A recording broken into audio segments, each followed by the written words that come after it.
Paano nga ba mag-vacuum ng swimming pool? Nahihirapan ka ba? Well, sa video natin ngayon, ituturo ko sa inyo kung paano ito gawin ng tama at mas madali. At kung bago ka pa lang sa channel na ito, please consider subscribing to this channel. Pakipindot na rin yung bell button para ma-notify kayo sa mga darating pa nating mga videos. At huwag na rin kalimutang i-like, share, follow me, and kung may mga tanong kayo, please comment lang sa baba, sa my comment section, at sasagutin natin lahat. Kung maaari, gagawa natin ng mga videos kung may mga katanungan kayo o may iba pang gusto nyong malaman. So, tara, umpisahan na natin. Let's go!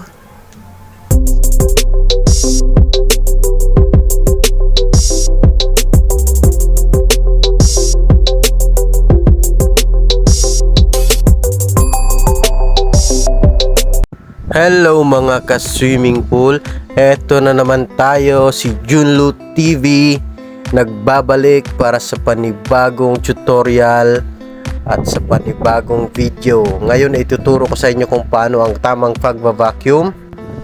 Ang mga kailangan natin mga ka-swimming pool na mga gamit ay vacuum head, vacuum hose at saka yung telescopic handle natin. Sa pagba-vacuum ay meron tayong tamang proseso. So ang unang gagawin is, bago natin isaksak yung vacuum hose dun sa vacuum line natin or sa skimmer, kailangan muna nating lagyan ng tubig yung vacuum hose. Kailangan ito mga ka-swimming pool upang hindi makahigop ng hangin ang pump.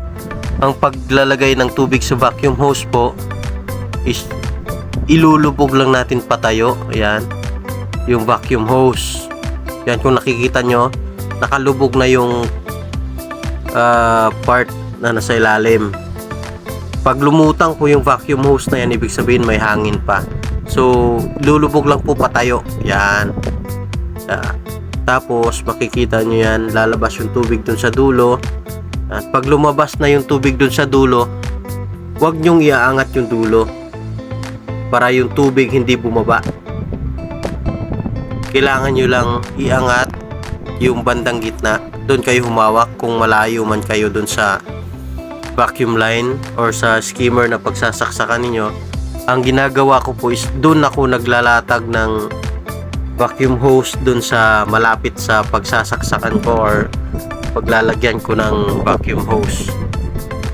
Pagkatapos natin gawin yon, malagyan na ng tubig yung vacuum hose, ay uumpisahan natin mag-vacuum. Ang una-una ko pong ginagawa mga ka-swimming pool is sa gilid muna po. Yan. Inuumpisahan ko sa gilid, papuntang gitna hanggang sa kabilang dulo, kabilang side ng swimming pool. Para hindi kayo mahirapan, pwede nyo gamiting guide yung guhit or yung V-cut ng swimming pool o yung pagitan ng mga tiles. Sundan nyo lang yung mga guhit na yon at siguraduhin na lahat ng sahig ng swimming pool ay madadaanan ng vacuum para lahat ng alikabok ay mahigop at mapunta dun sa filter. Ang ginagawa pala natin yan guys, upang ang dumi sa floor o yung mga bumaba na mga alikabok is mahigop o hihigupin papunta dun sa filter at sasalain doon yung mga dumi bago ibalik dun sa swimming pool.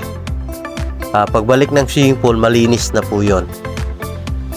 Yan ang kahalagahan ng pagbabacuum, kasi pag sa lip scoop lang is hindi madadala lahat, lalo na yung mga masyadong maliliit.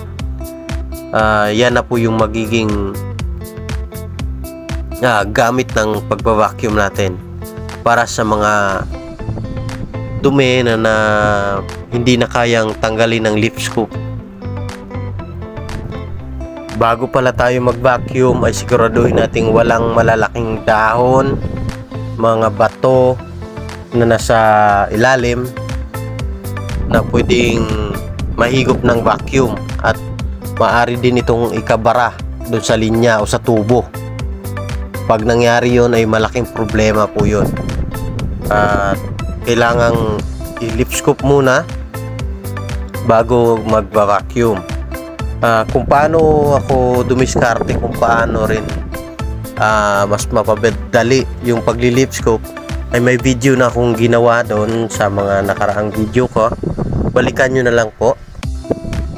At pag na-vacuum na po natin lahat, ang sahig o floor ng swimming pool, is liligpitin na natin yung vacuum hose natin o yung vacuum na ginamit natin.